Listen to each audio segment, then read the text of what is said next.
Good afternoon and welcome to the Monday, January 26, 2009 informational meeting of the Sioux Falls City Council. I'm now calling this meeting to order. First up, we have a City Council staff report. These are updates from Deborah A. Owen, City Clerk. Thank you and good afternoon, Sioux Falls City Council. Just to let you know that the Districting Commission, has met and are nearing the final plan. They have two plans that they're actually working toward bringing forward, and then it will go to a public meeting in about 30 days or so. They'll meet next Tuesday at 4:30 to finish that up, and they're doing a real good job for all of you. In addition, the Breakfast Club met last week. We had a great presentation from the co-chairs of the Events Center Task Force, and that went really well. Just if I could, though, to remind you, I know we were going to consider whether going to a quarterly meetings for that Breakfast Club or to monthly, and unfortunately it's a 4-4 split. So if any of you would like to reconsider, that would be great, and then we can move forward with those preparations for that meeting. If I could, I think the quarterly votes were stronger toward quarterly than the monthly ones, but I leave that to your discretion. In addition, the equalization boards, when we've received, most of you have responded back with the slots that you would be available. And if those of you who haven't, please fill those out and get those back into the to Jamie or Tamara, and we'll move forward and get those things scheduled. That is all I have. Thank you. Thank you for that. Questions of Deborah? Seeing none, next up I see Mayor Munson is here. Mayor, do you have anything for us? We do. What we'd like to do is I'd like to start out with Gene and then have Mark talk and then Jessica talk about the levy bonds that we need to go ahead, Gene.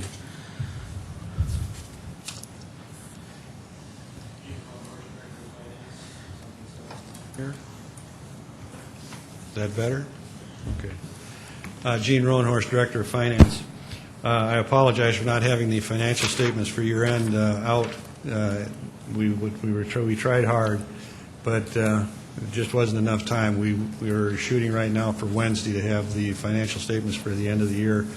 What I can tell you about them at this point, very broadly, is that I believe you will be pleased with the results for the year. We will be adding money to our reserve balance, and the reserve balance percentage will be going up. So things have turned out reasonably well. What we wanted in place of that, the mayor asked us to give you a little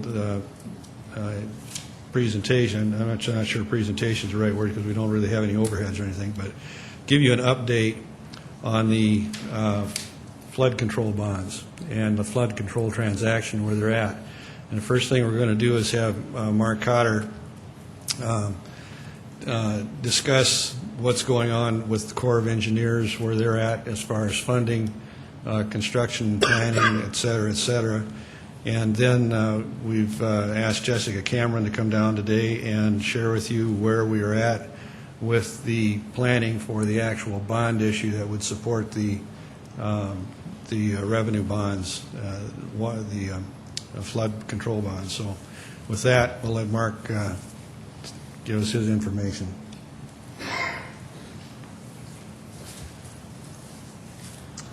Good afternoon, Mayor and City Council. Wanted to give you an update on a meeting that we had last week in Omaha with the Corps of Engineers team.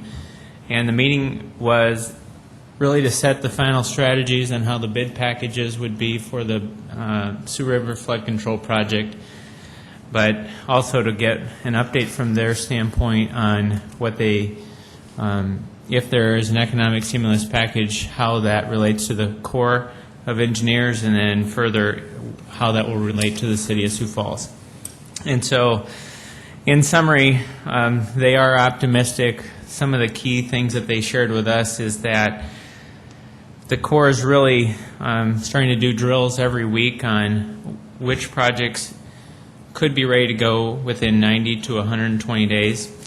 The Big Sioux River North Phase 2, which is essentially everything south down near the meadows on the river and the golf courses, all that can be ready to be bid, which it's expected that that'll be put a high priority on projects that can be bid that soon. Some of the other facts is that for the entire Corps' budget on an annual appropriation. Their annual appropriation is about $4.5 to $5 billion. And the current House budget has their stimulus at that level. And so it's essentially, from their standpoint, they have somewhat of a push to get that many projects out on an annual basis, and then to actually see that a stimulus plan could come forward that's actually would double their annual appropriation for fiscal '09. So in stating that, some of their key things that they're looking at is which projects are ready to go, and with the Big Sioux River North, that'll fall into that category.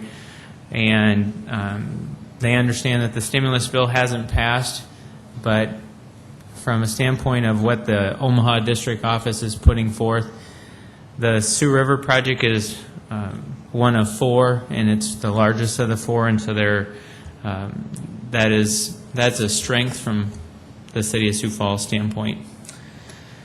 But in summary, until there is a bill, they're just being optimistic. They're planning, they're doing drills, they're getting projects ready. But until that comes to fruition, we're still packaging the bids and running on a parallel track as if we need to also bond for them. On the other side, after the stimulus bill is, if it is passed, the next thing they'll look at is the actual appropriation for fiscal '09.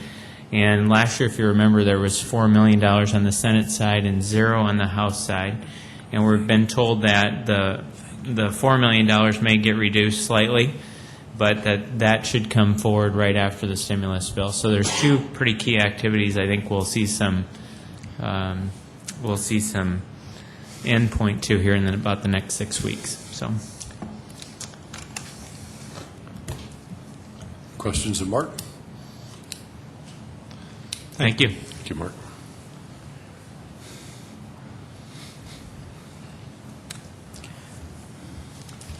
Good afternoon, City Council, Mayor. I'm Jessica Cameron with PFM once again. I'm here to explain both where we are with the bond sale process as well as what our recommendations are with regards to the sale of the bonds themselves. As you know, we are currently looking at a combination of both fixed rate and variable rate bonds.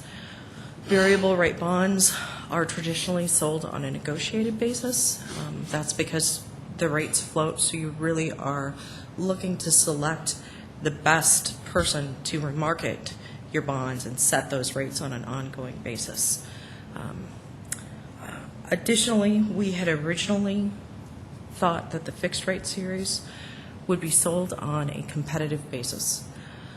Following the continued progression of the voter initiative and the required disclosure that regulations require for this, and in talking to a broad range of potential purchasers for the city's bonds, we would recommend that you consider a negotiated process for those bonds. I would like to make very clear that based upon sort of best practices and market performance, PFM typically recommends the competitive sale of bonds unless there's a compelling reason to negotiate such issues. The compelling reason in this case is because of the disclosure that is required and because of kind of what this outstanding voter initiative puts on the credit of those bonds.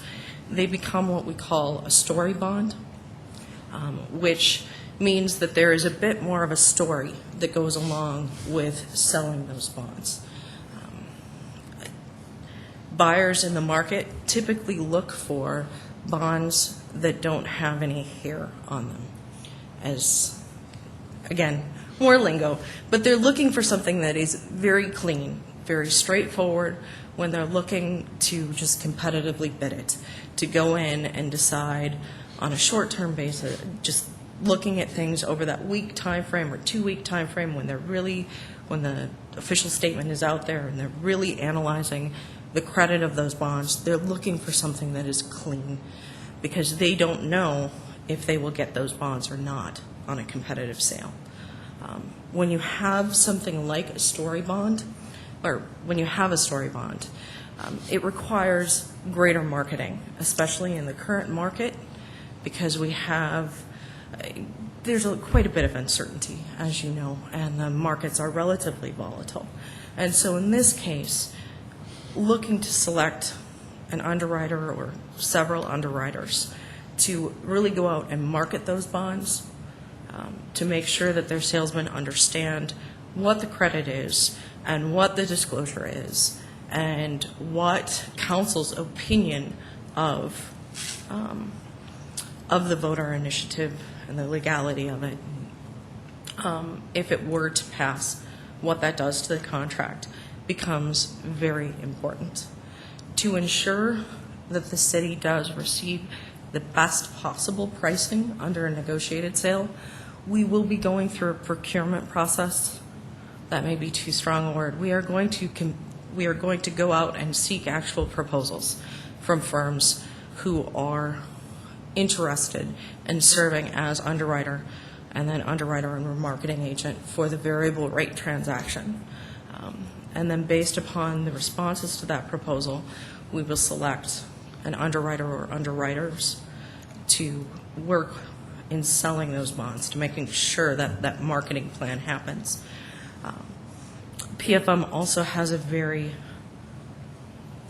analytical way that we look at pricing for negotiated bonds. We look at both primary market and secondary market transactions to ensure that whatever levels the bonds get priced at on a negotiated basis are reasonable and fair in the current market.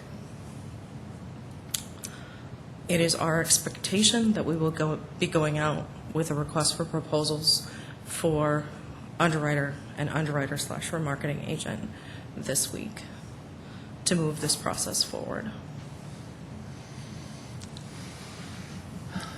Do you have questions? Yes.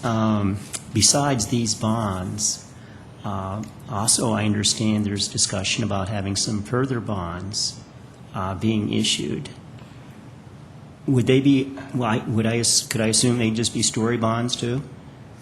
If the voter initiative is decided before those bonds were to be sold, they would not be story bonds. Once this issue is settled, we would be back to going forward with competitive bond sales because the story goes away at that point in time. Yeah. Maybe I shouldn't be asking you this question. Maybe I should ask somebody else. But since you're right here, I'm just going to ask you. The other proposed bonds, when are we planning to deal with those? Not until the fall, The from fall, what okay. I understand. Okay, thank you.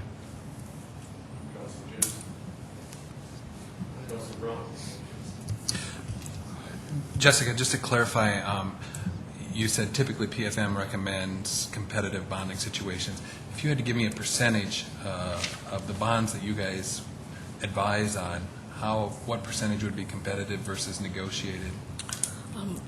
By volume, it's about half and half because larger bond sales, and I'm talking 100 million plus, tend to lend themselves to a negotiated transaction. Actually, I'd say 150 to 200 million plus in the current market. Personally, I would say 75% of the bonds of the bond sales I'm involved with are competitive. We negotiate for relatively few, and there has to be a specific reason for doing it.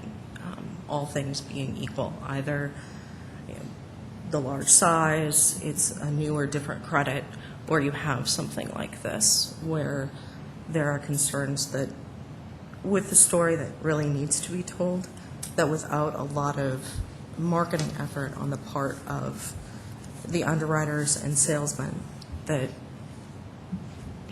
they may not bid it on a competitive basis. And you've shopped this with some underwriters already? What I did is I talked before coming up with this recommendation. I talked to underwriters, not bankers, but underwriters. These are the folks that sit on the desks. They interact with the sales staff all day long, every day, and really talked about kind of here is what it is, here's the rating. I did not give them specific names or anything like that. And I spoke to a number of firms. I looked at firms who typically both competitively and on both a competitive basis and a negotiated basis sell bonds in South Dakota.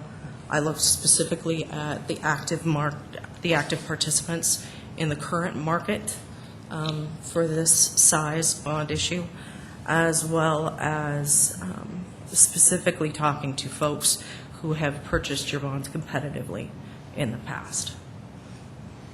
And can you share with us anecdotally what they've said about? Anecdotally, I heard the term hair on the bonds quite a bit. There were a couple of firms who said, no problem, we'll bid it. But most of the firms out there responded with, it's if it's a heavy market or if there's a lot of concern in the market just on that day, even this is the first one that we would say no to. It's the first one we drop. And I also got numerous responses that, yeah, we'd put in a bid, but it wouldn't be our best bid. Because, you're looking at folks who are really kind of, you may get bids where people are just putting in a high number because they're willing to buy it at 5% when really it should price around 4%. As our advisor, too, can you give us a sense of the initiative, should that pass? First of all, if those signatures are there and should it pass, how would that affect our rating?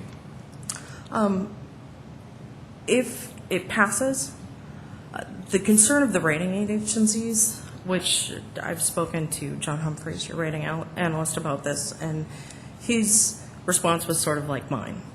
The problem isn't the difference between the 0.92 and the 0.9, or in this case, the 1% and the 0.9.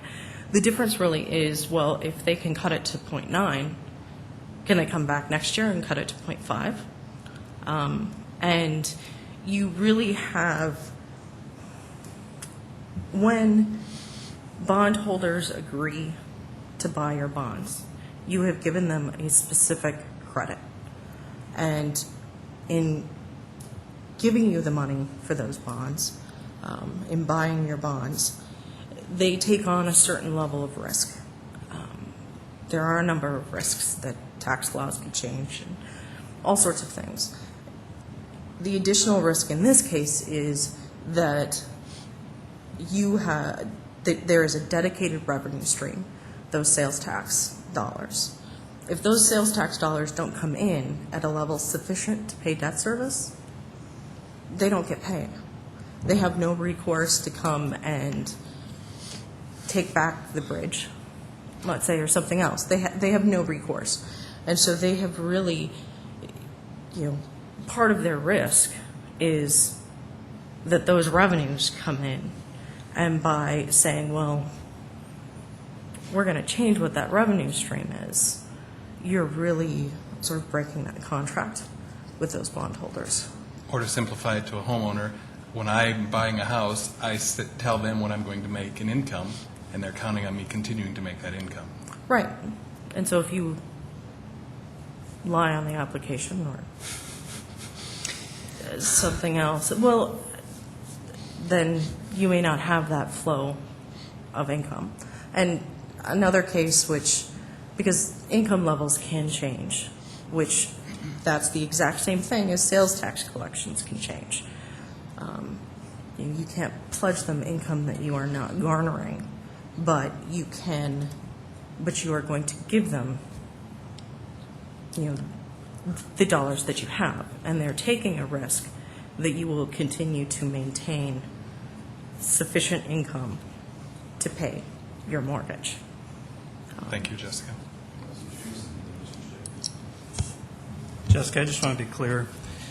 Are we at risk of paying more for the bonds because we have hair on it, as you said? Here, it is possible. Part of what our job will be in this process is to make sure that if there is an increased cost in that cost is minimized as much as possible.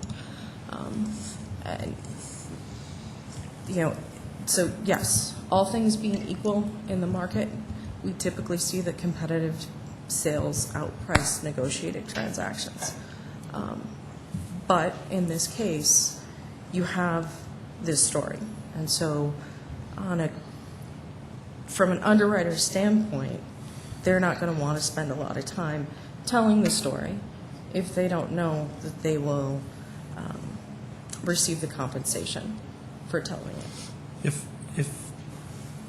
If it's determined that we're paying too much, or you guys decide that this is kind of crazy, they're gouging us, we can always just wait, right? Come back later? Yes. Is there a you can. timeline that allows us to do that, or is there an expiration of that authority by us that we gave to get these bonds? There is not an expiration. Okay, to so we the can just come authority. back at a time maybe when the hair is gone? Yes, you could come back at a time that the hair is gone, or, I mean, in this case, one of the things that we would be asking the underwriters to do, and one of the things that we would also be doing, is watching what is occurring in the market, seeing if, 2 weeks ago on Wednesday, it was a great day to sell bonds. Last week on Wednesday, it wasn't such a good day to sell bonds. And so it really becomes important to kind of see what else is out there when you're timing and going into the market, and making sure that you are having a sufficient pricing period in which to sell those bonds. So there's still opportunities, just depends on the timing. There are still opportunities. It just depends on the timing, yes. And as far as the hair goes, I really like that term. How do you define the moment of hair exists and when it doesn't exist? I mean, what do you use as a legal term or a line somewhere where you say, okay, there is hair here or there's not? Because I think in this case there's a lot of unknowns. What is your definition of hair? In this case, I mean, if it were unknowns and there were rumblings and nothing had started before this began, if there were not disclosure requirements related to it, there probably would be no hair. In this case, we're looking at, are there disclosure requirements related to it? Are we going to need a secondary opinion by counsel? Is this something significant enough that a bondholder would have pause and say, I don't want to buy those bonds because there is an implicit risk that I will not get repaid? One of the things you have, though, Mark, is when that starts happening, if we were to reject it because of what the pricing is, then it does start pushing the project back too, though. That's the other side of the coin that you got to look at on this thing. Right, and so we wouldn't be looking at, I'm not suggesting that we're going to play the market and say this week's a bad week for bonds, let's try next week. I'm talking about looking at, these levels are way off where the market should be, or something significantly impacting the market, like what happened in that second, third week of September timeframe. Thanks. Mr. Staggers? Yes, I guess one of my primary concerns is really these future bonds, like you mentioned in the fall, that we might try to get involved with.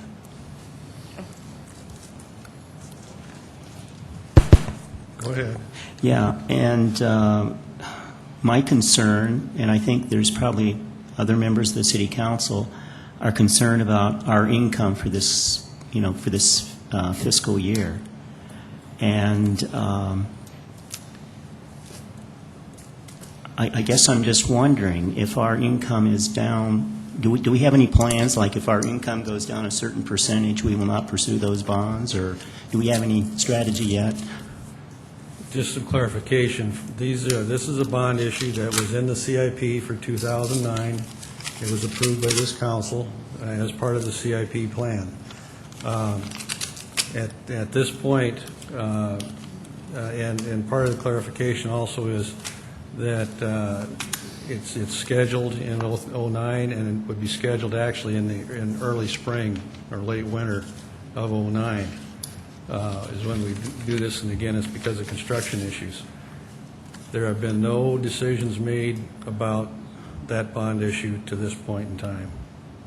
Yeah, and that's something I think we ought to just kind of keep before us because of this situation with the economy, so that on the city council, we kind of know what's going on. It's basically dealing with, well, let's see, one issue would be the football fields, and what are some of the others? I just can't remember offhand. There's the football fields, there's the Northwest Library, the Greenway, The zoo. and the zoo. In the zoo, okay. Councilor Knudsen? Just a question for Jean or the mayor is, and I probably should know the answer to this.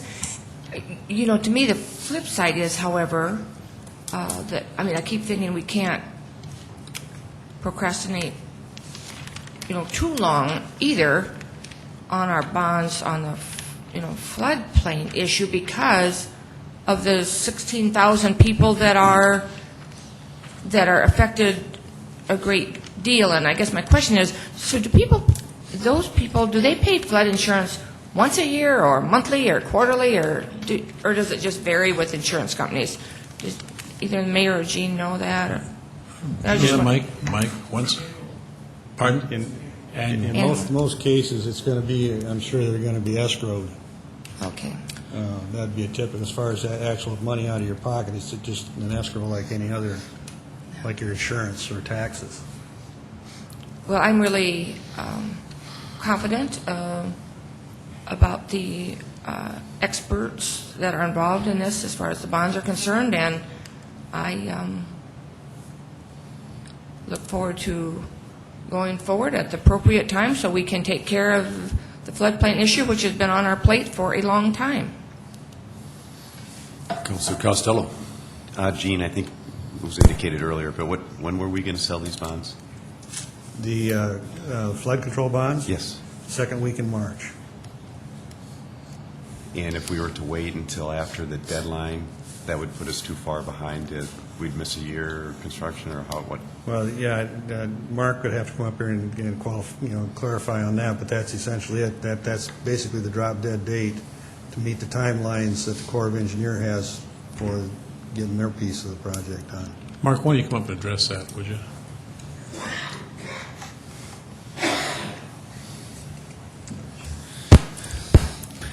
One of the keys that we backed into was, first is when does the Corps expect to have a letting, and their initial letting schedule is April 24th.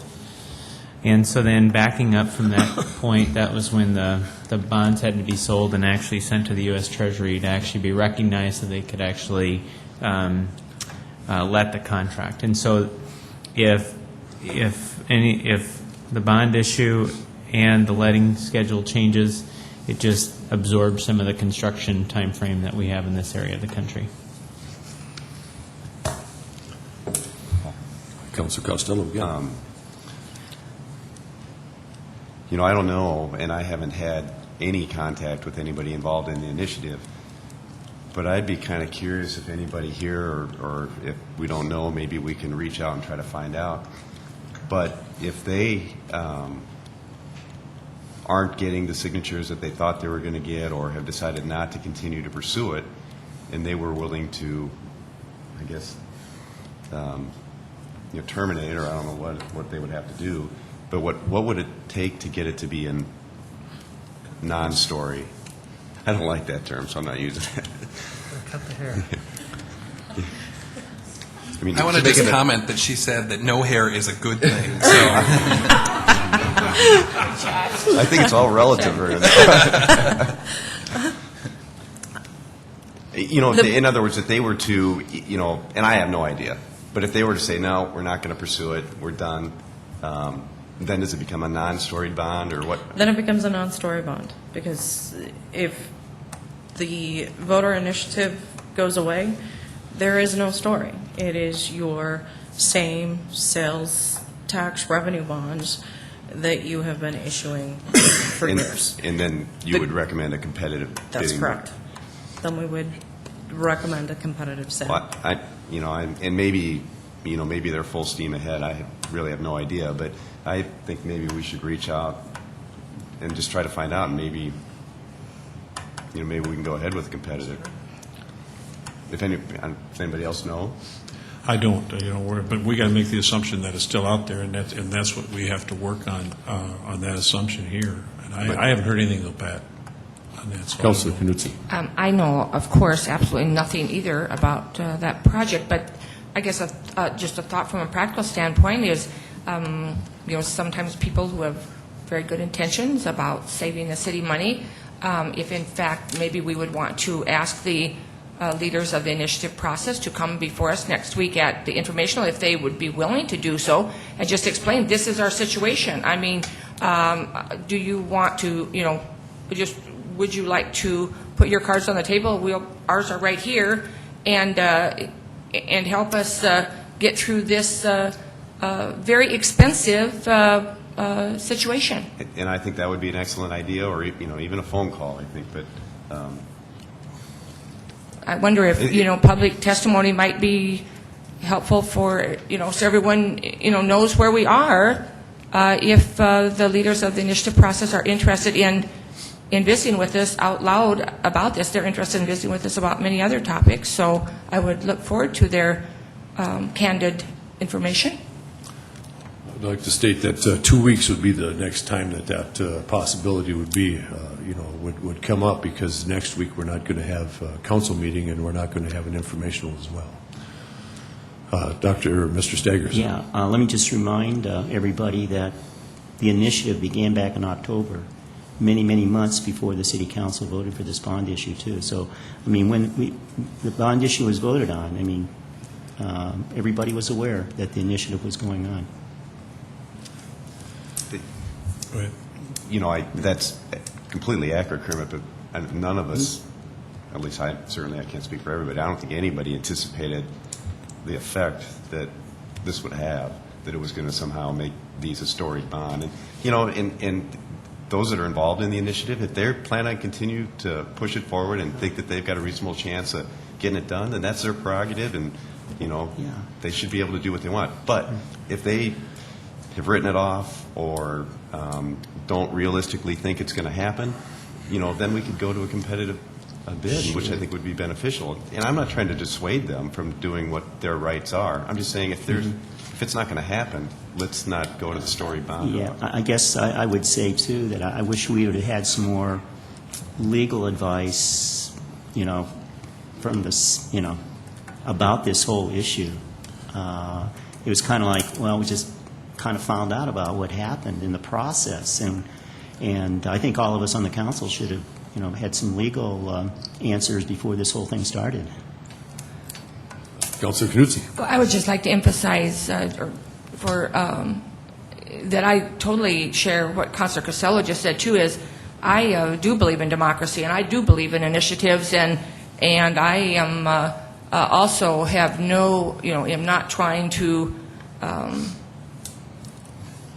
my intentions are very honorable on this. I just think I think actions have consequences, and for us, for everyone in the room, and so I think it's only fair also to the people who are working very hard on the initiative, whose intentions are good. They're just different. They just have a different philosophy than I do on this matter, but that's fine. That's no problem. But I think it's important for them to realize that that there are financial consequences for the city, and just talking to them. And we all visit with each other regularly, so.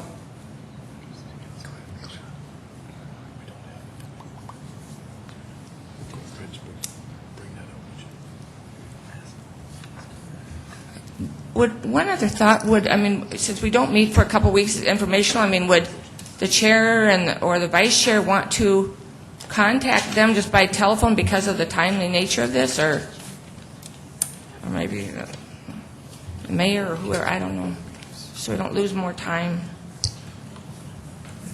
But aren't we meeting next week? Yeah, I think we Yeah. Okay, then We don't meet tonight. I made a mistake. Next week we meet, Okay. so plan it. So we're having a council meeting as well as the informational next week. Okay. Yeah, All right. I wasn't sure My what you bad. meant either. What does that do to our timing?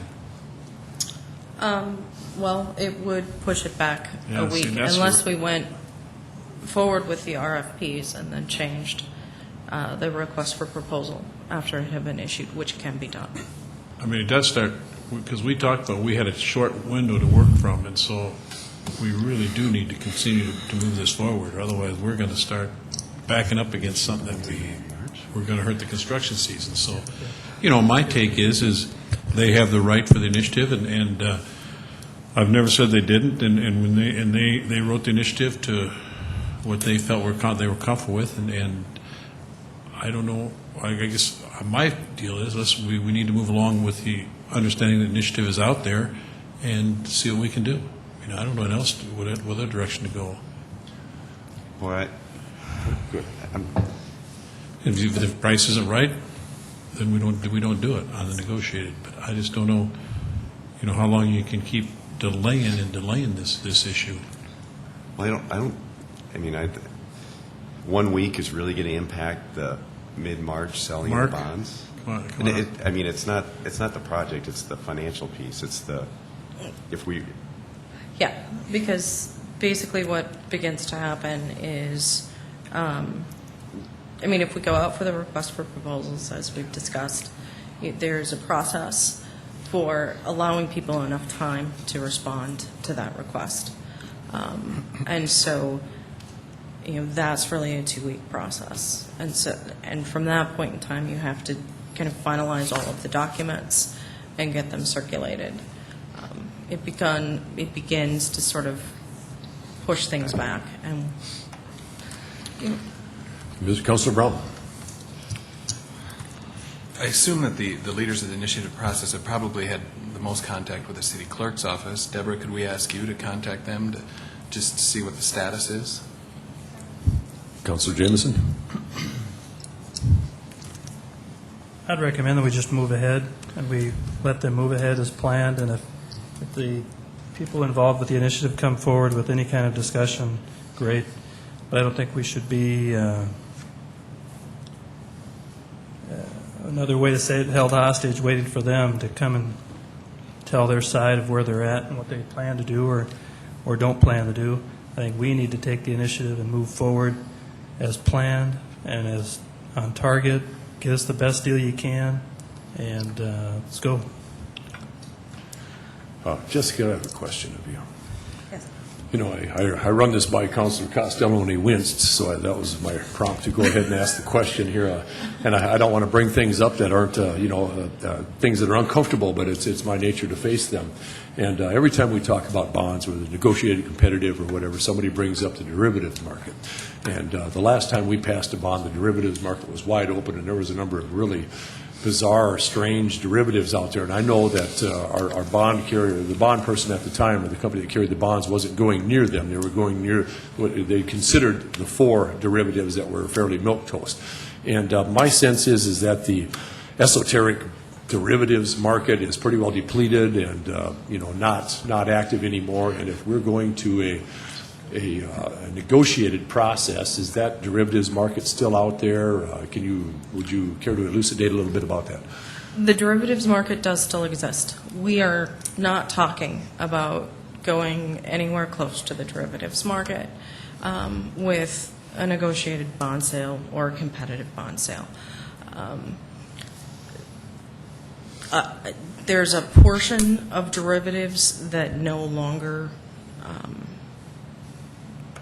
being done.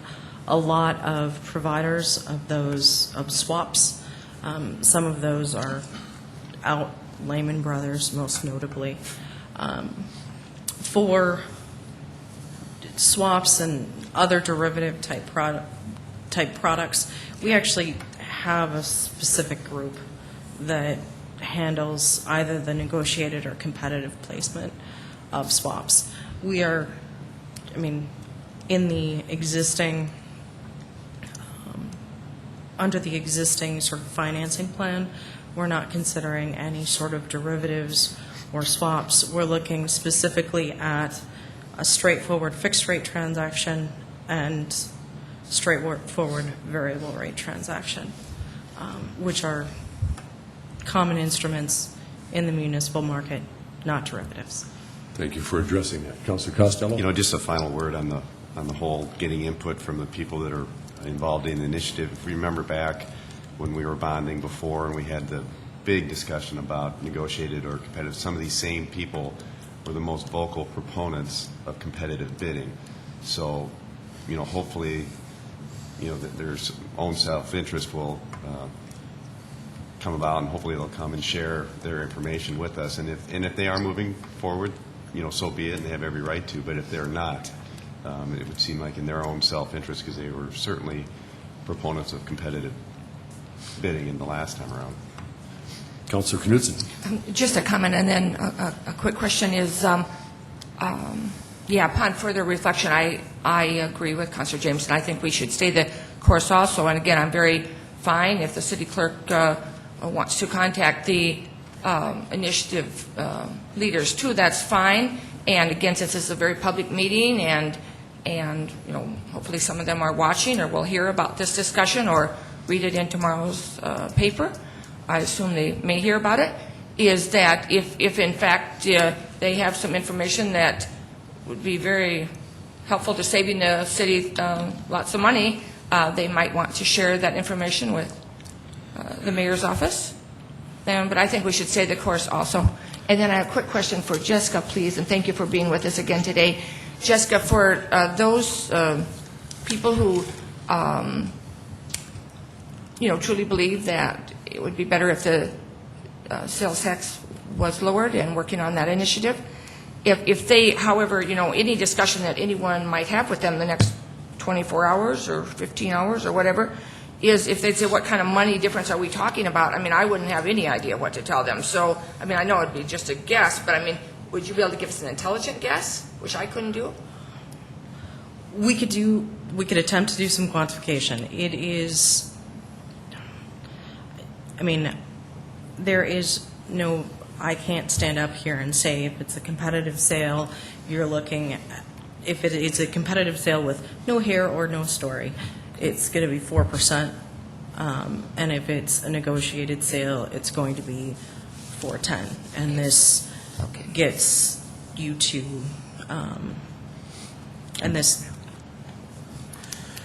that equals X amount of dollars, because the market varies over time.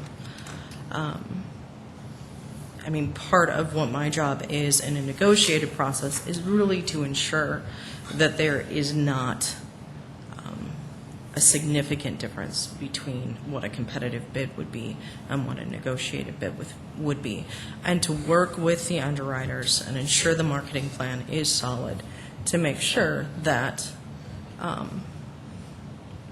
that the cost of the negotiated transaction is the same or about the same as with a competitive transaction. And if it isn't, at the end of the day, if it's too wide of a variance, then we just would not do, we couldn't do the deal if it's really bad. But, I don't want anyone to think that, by any stretch of imagination, that we're trying to stop a initiative, because I think that's the right they really have to do, and I just don't, that's something that I believe very strongly in, that they choose to do it, but I don't want to try to talk one way or the other, because I think they should go ahead if they feel comfortable doing that, but I think we should move ahead so that we can stay on a schedule to try to get this project done in a reasonable amount of time, and then go out and work to get the best price we can get. Okay. Ms. Owen, I'd like a clarification. Pardon me if I could. I wasn't clear entirely on what the will of the council was. Did you want to invite the co-chairs to the next informational, or just simply seek information from them outside of that? Mr. Brown? My intent was, in the request, to do it as soon as possible. I don't think we have time to wait until the next meeting. And And I agree, we have to do what we have to do to make sure this project gets done for the citizens that are waiting for it. But if they have information that would be helpful to that discussion, the sooner the better. Thank you. Anybody else? And Questions or and I comments? agree with that. And the only thing I'd like to add is, that yes, I had suggested earlier having them come before us, but again, I don't want to not waste, but lose another valuable week on this either. I mean, we need to get our flood situation taken care of. I guess I had always assumed we were moving forward, but if we got some good news at a later date on this, why that could affect, the sale. And we'd utilize it at that time. So anything else on this subject? Very good. Nice little spirited debate. Jonathan will have something to write about now. So now we have, Mayor, is there anything else? That's all I have. Okay, very good. Very good. Thank you, Mr. Mayor. Audit Committee. No report. No report. Although we will be meeting tomorrow, 4:30, if my memory serves me right, out here. Very good. Fiscal Committee. I guess that'd fall on you again. No report. Very good. Land Use Committee, Mr. Jameson. We're going to be meeting right after this meeting, and we're going to be discussing just how to communicate better when rezoning a piece of property. Very good. Public Services, Kenny's not here. Mr. Brown? No report. Very good. Now we come to a part number 8 here, the City Council open discussion. Do we have any topics? Councilor Knudsen. Yeah, just very quickly back on Breakfast Club, because again, Deborah, I think it just really would be really helpful to her if we would give her some direction. And it's like, close vote, and again, I voted quarterly, but I do sense that the folks, or some of the councilors that voted for a monthly meeting are people that are able to get there quite regularly, and I was, so to get this decided, I'll change my vote to monthly, even though I prefer quarterly, so that we can get our meetings scheduled and let our colleagues in the county commissions and the school boards. I mean, I think we need, it's time that we decide what we're doing here, and it's not a big deal one way or another. So I've changed my vote. So let's start going monthly. I'll help with programs. I'll attend when I can, and let's move on. Well, Dee, if it's any help, I changed my vote from monthly to quarterly, so Okay. we're trading out here. I apologize for that. Mr. Brown? I just had a question on those. Is the city in charge of those agendas this year? Is that what's driving this? Because Yes. if we ask the other governments what they prefer to, so we don't go our own way without consulting them? Can I defer to Dee on that answer? We really haven't, and I guess I was thinking because we were hosting and we were the ones that were hosting that maybe we should be the leaders on deciding that, but I'm not against asking them either. It's just that I think the groups are always been a little bit split on that, and I think it's always good networking when people are together, and I guess, and so Vernon, or Councilor Brown, I'm not against asking them. It's just that I sense from the last year and a half that there's strong feelings on both sides, and there's so many larger issues for us to solve that. But I think I thought for be fine to. So I just assumed we'd set it at the city level, set them up. But I would sure encourage us to ask them if they had ideas of programs they'd like to have. That would be good too. So I don't care. It's just time for a decision. Soon, I mean. Councilor Costello? Would we have a program every month then, too? Is that the idea? Yes, that'd be my intention, that we'd have a real program. Because I might not have made this very clear last year, but it's what happened last year is, it was clearly a compromise. I mean, there were only 4 programs, but really, for all practical purposes, Breakfast Club only met 4 times too. But for those people who said, "Oh, gee, but we came up with so many great ideas when we met monthly," then the compromise was, okay, if you want to come and meet in this room, the room is open and you can meet. But no one did. No one did, and I maybe had never made that very clear to people. I may have confused some of you.